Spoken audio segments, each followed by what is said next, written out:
I'm beating every N64 game, and I mean all of them. Twist is, the next game I play is randomly selected, so I have no idea what's coming next. This is the journey to beating every N64 game.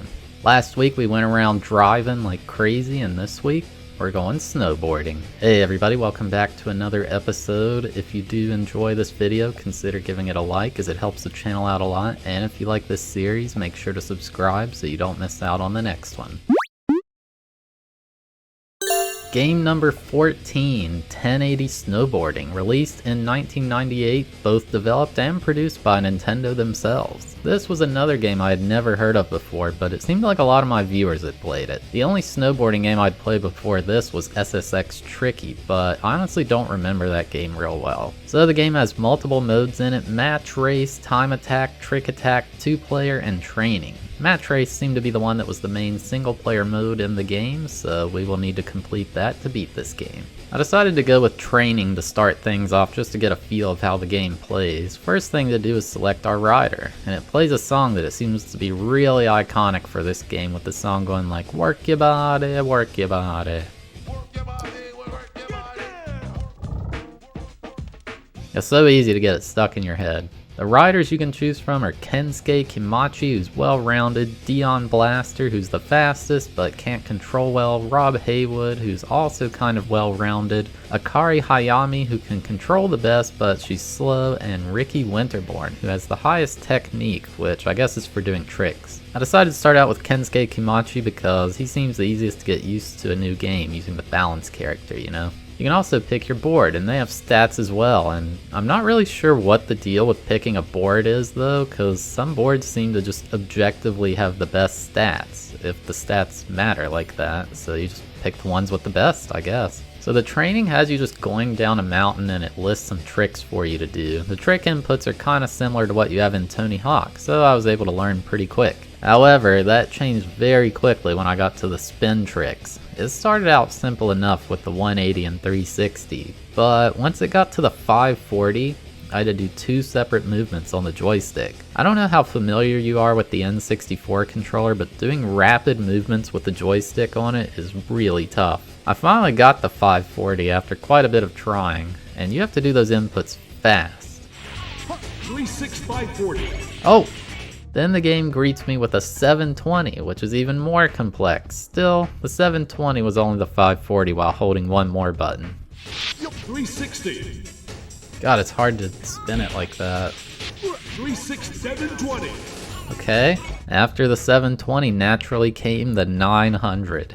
This trick was so hard. You had to do 3 separate joystick movements rapidly all in a row. This was so hard on an N64 controller. Like, picture how grueling it was to spin the joystick for Mario Party. Now imagine doing that in a precise way with other button presses also happening. I just don't understand. 360. 180. 540. 900. There we go. So, as you might expect, after the 900, you have the 1080. I mean, it's the name of the game. Doing a 900 in real life is just absurd, and 1080 is unheard of. But in this game, we have to do it. The movement you have to do for this one is nuts. 3 full joystick spins along with all the other button presses, and it has to be done very quickly. I think it's not an exaggeration at all to say this is the most mechanically difficult thing I've done in this N64 challenge so far. It took quite a few tries, but I did eventually get it, along with a sore thumb. By the time I do the 3rd joystick spin, my thumb just like freaks out. 1080. Oh! I did it! And after doing all those tricks, that's the end of training mode. If anything, can you really say you beat this game if you didn't land a 1080? So after that torture, we moved on to match race, which is our main goal in the game. There are 3 difficulties for this: normal, hard, and expert. We'll be taking on all 3 of these for this game. Decided to stick with Kensuke Kimachi for now, cause he was who I was used to. Basically, this mode has you doing a series of 1 vs 1 races down a track. First up is Crystal Lake. Basically, there's not much you need to do in these. The only thing you need to know is the joystick to steer, A to jump, and Z to do a tuck type thing that speeds you up. There's also a damage meter that fills up a bit each time you bump into something, and if it gets too high, you just instantly lose. The first attempt didn't go so well, so I decided to try someone faster. Went with Rob Haywood for the second attempt, and it was quite a bit better. The game controls pretty decently, but it's still a bit awkward as someone who's played a lot of Tony Hawk. It got a little heated at the end, but I was able to take the win in the first race with some aggressive bumping. Totally not dirty racing at all. Oh, why are you... God, it wasn't controlling right.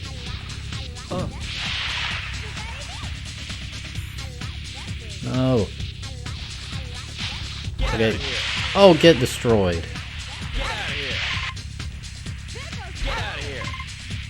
Owned. Absolutely annihilated. Next race is Crystal Peak. It doesn't play out too differently from the first one, except there's just a bit more jumps to go off of, and it's a lot more narrow. Any kind of slight bump into a ledge or a wall and your guy will crash. It takes quite a while to get used to how to maneuver the tight spaces. I was doing pretty well in this one, but ultimately I choked it at the end. No, get out of here, dude.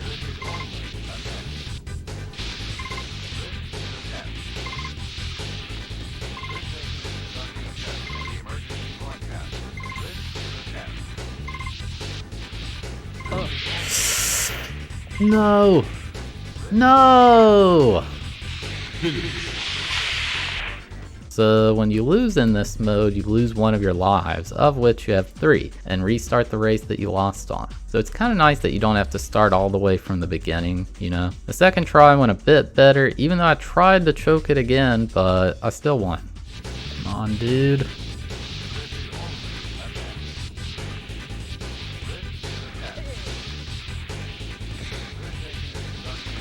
Get wrecked.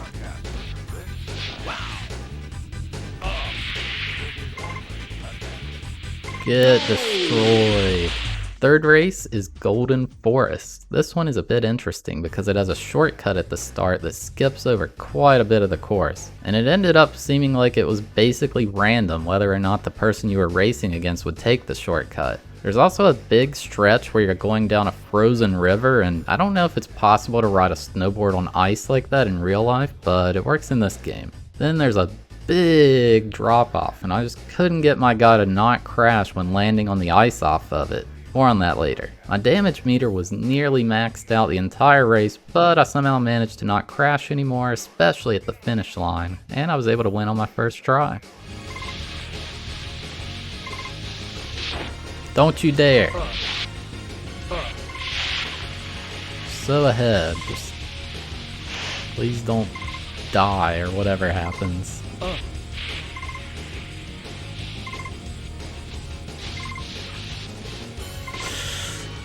Oh, okay.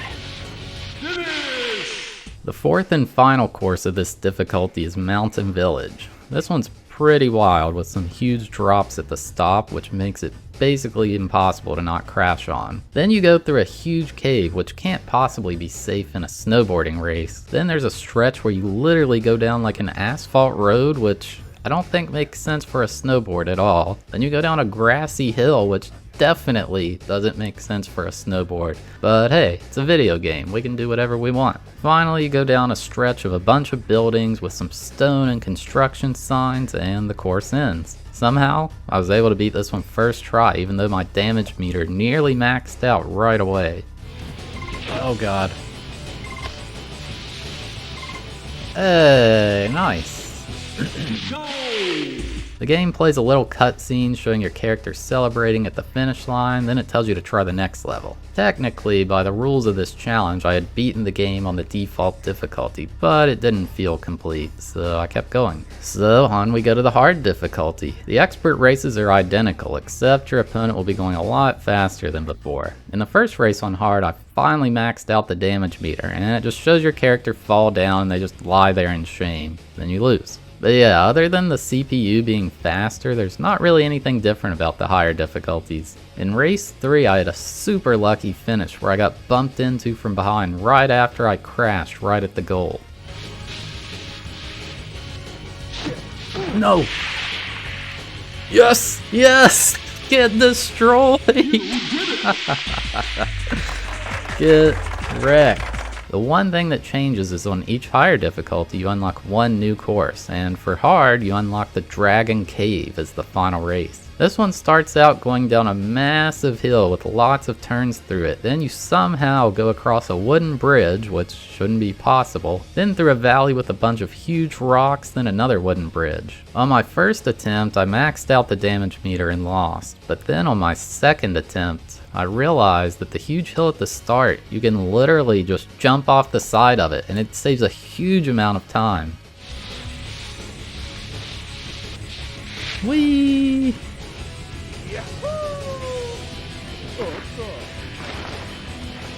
Get destroyed.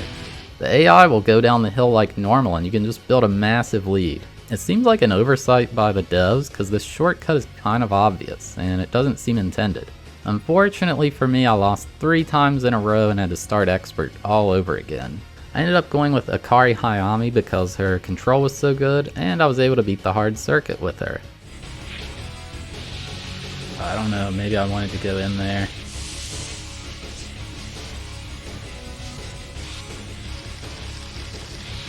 Yes, dude.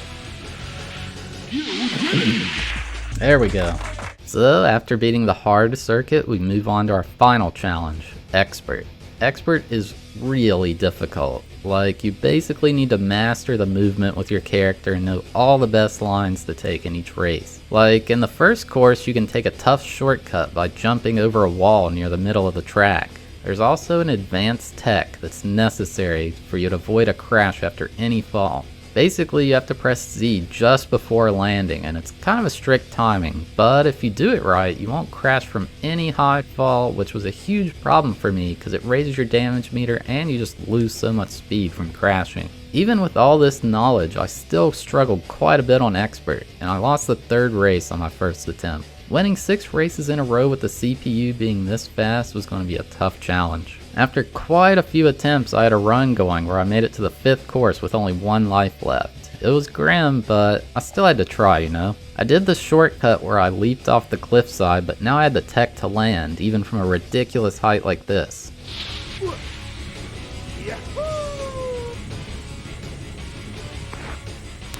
Wow, I landed. The race was going super smooth until I accidentally entered this weird house thing. And then the game tried to force me to grind a rail, which just threw it all away at that point. I don't think I want to go in here.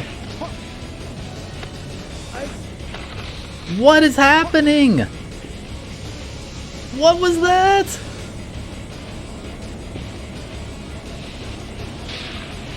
I don't even... He like tried to grind the rail, but it like, I don't even know, it like warped me. But finally, after quite a few attempts, I had a run where I made it past the 5th race, and with 1 extra life still to spare. God, I can't believe yesterday when I went in that, I went in there and it forced me to grind that rail. The 6th and final course was called Deadly Fall. I had already raced against all the other characters, so who could possibly be the opponent this time? Well, the game doesn't seem to know either. It just plays like a dinging sound. It looks like we're racing against some ice creature or like the Yeti or something, I don't know. Whatever it is, it's fast, and this course is tough. The course is constantly downhill and there's tons of bumps and rocks everywhere. It's one of the most open courses, so basically you just want to follow the CPU's route as it's the fastest way to go. I got absolutely wrecked on my first attempt and I had to go all the way back from the start. This challenge was brutal. On the next attempt, something really weird happened. I bumped into my opponent right at the finish line and it said we had a draw. What? What? I didn't even, what? Is that like frame perfect? I'm not sure how precise this is, like we had to have finished on the same frame, right? I don't know, but I thought it was really cool. Have any of you guys that played this seen this happen before? Anyway, this attempt led to me getting another shot at beating the expert circuit as I made it to the final race with 2 lives to spare. The first attempt went kind of horrible, but then on the second attempt, I was doing pretty well. We were neck and neck coming into the home stretch and I got a bit lucky with the Ice Yeti dude crashing. It was just the break I needed, and I was able to pass right at the end, beating the expert circuit and beating the game.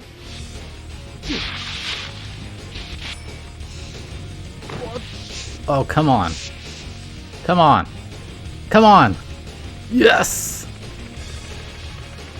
Yes! You did it! The game plays like a cutscene showing your guys celebrating at the finish line, then it cuts to the credits, and yeah, that's pretty much it. So there you have it, my journey to beating 1080 snowboarding. Coming into this game, I kinda had high expectations just because of how my viewers seemed to enjoy it, and it nearly met them. It wasn't the greatest game ever, but it definitely wasn't bad. I think the game tried to have both the trick mode and the racing modes, which kind of ended up hurting it.